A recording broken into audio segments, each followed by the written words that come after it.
Good morning, my dear kids. Today I'm going to deal with one of the topic from your grammar book vocabulary section, but without letting you know the topic's name. So let's proceed and guess it what exactly I'm going to discuss in today's video. So let's proceed. So let's meet Rini and Rahul and see what are they doing. Oh, they are carrying placards in their hand, which says I hear in Rini's hand and I hear in Rahul's hand. Now here Rini is very confused. She is wondering how I read the words in the same way, but they are totally different with their spellings. So I explained them. And do you want to know what did I explain them? Let's just have a look. I simply told them that there are many words in English that sound the same. And those words, my dear students, they are called, yes, correct, easily confused words. Now you are all aware that which topic I was talking about in the beginning.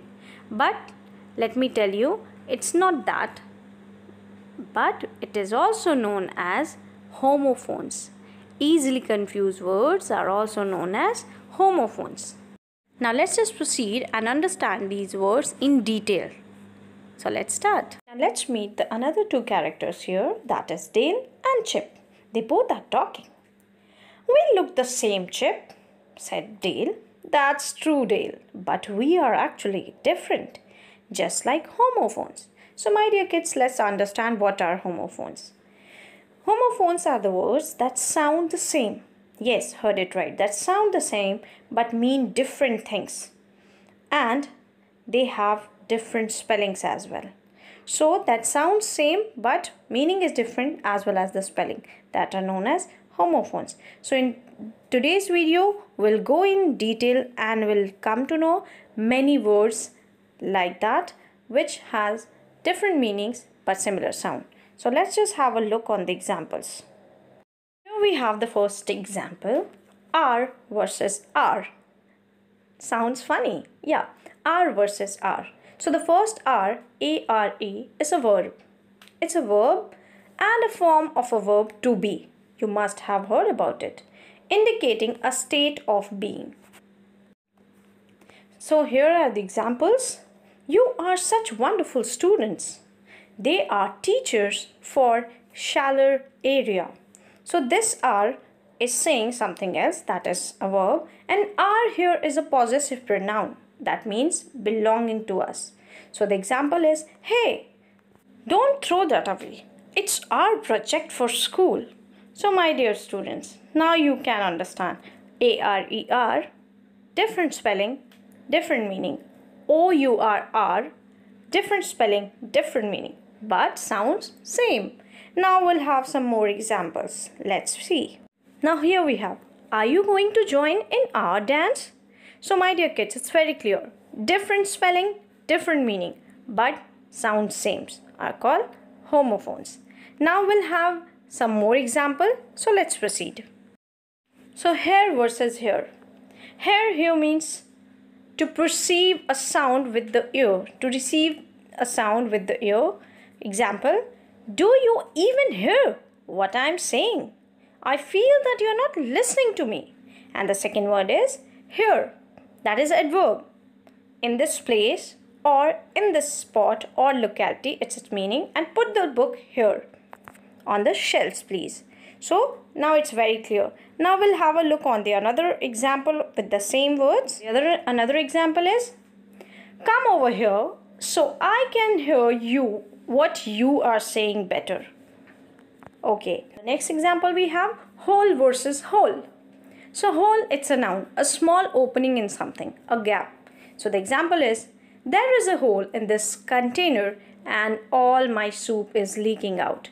But the moment when we talk about this hole, it's an adjective, undivided, in one piece or complete. So don't leave out any details. Tell me the whole story. So I hope it's clear. We'll have a look on the another example with the same word. So the another example is, that whole car fit through a little hole in baseboard. I knew I had mice. So I hope it's clear. Now another word we have is patience versus patience. So patience means it's a noun, the quality of being patient. I have a lot of patience when it comes to loud 7th graders.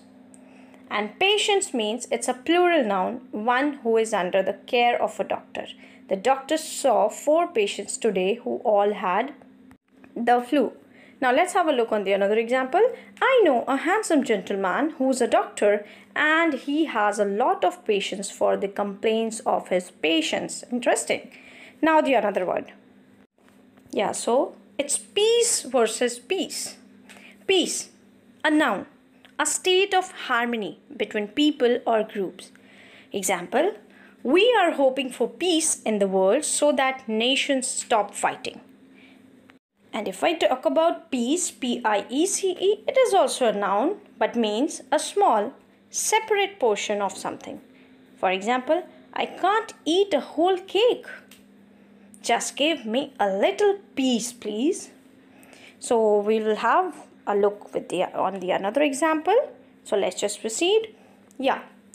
All I wanted was some peace and quiet.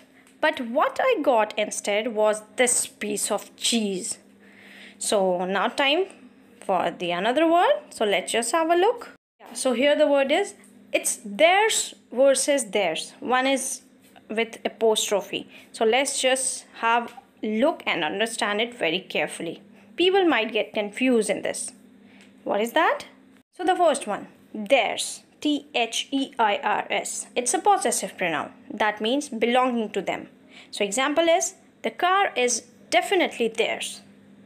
You can tell by the personalized license plate. And this one is, it's a contraction. Yes, it's a contraction when we are writing there is. A contraction or short for there is. So we can say like this. Hey, look, there's Timmy. Means there is Timmy. He is back at school after long illness. So I hope it's clear. The time for the another example, the same words. There's Chip and Dale with that strange friends of theirs. So now clear. Let's proceed to the another word. That is two versus two and versus two.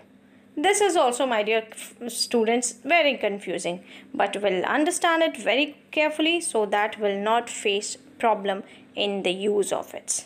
So the first is to, that means it's a preposition used for expressing motion or direction towards a point, a person, place, time or thing approached and reached. So how can we use it in example? Let's have a look. We went to the mall last weekend. To this day, I still don't understand homophones. Wow, interesting. My dear students, I think you people are getting it. He gave the present to me. So now clear with this TO2, it's a preposition. Now TOO, it's an adverb. Also means in addition or to an excessive extent. Okay? Like, I love English too. Even me too. And this class is too much fun. This class is too much fun. So I hope it's clear. Now the last one, that is TWO. Now it's a noun and a cardinal number, the sum of 1 plus 1. So I have 2 dogs. So I hope it's clear. Now the time for the additional example. The 2 chipmunks went to the mansion to find the treasure and discovered some interesting clues along the way too. So now, my dear kids, I hope it's clear. Now coming to the next word, that is wait and wait. W-A-I-T and W-E-I-G-H-T. So the first one, W-A-I-T, it's a verb which means to be available in or in readiness. She waits for the bus at the end of her street every morning. And the second one is a noun, the amount of heaviness something has, like the weight of that book is about 2 pounds. Now the time for the additional example. Let's wait until we are outside the Earth's orbit. When we won't have any weight, then we can float around the spaceship. So now things are making clear to you all, I hope. The next word we have is weather versus weather. And my dear kids, you get easily confused with this word. WEATHER and WHETHER. So try to remember the meaning so that you can use it easily. So the first is noun, the state of the atmosphere as it applies to wind, temperature, cloudiness, moisture and pressure or etc. So the examples are, I hope the weather is beautiful for our picnic. I want it to be sunny and warm. So it's very clear with the example. And the second one is conjunction, used to introduce a question presenting alternatives, usually with the word or. I can't decide whether or not I want to wear a skirt to school today. So time for the additional example. Let's check to see whether the weather is nice enough to go outside. Wow. Let's check to see whether the weather is nice enough to go outside. So it's very important to understand that sometimes it's the same sound but different meanings and spellings. So my dear kids, it's very important to learn those meanings and spellings so that you can use it correctly. Clear? And let me add one more thing. The words which I have used in this video are the most common words. Okay? You have more words in your English grammar book. So go for learning those words and their meanings so that you can use it correctly. And go for doing the homework as well, means the exercise which is attached in your book. Go for doing these answers, and I am even attaching that particular questions in the video.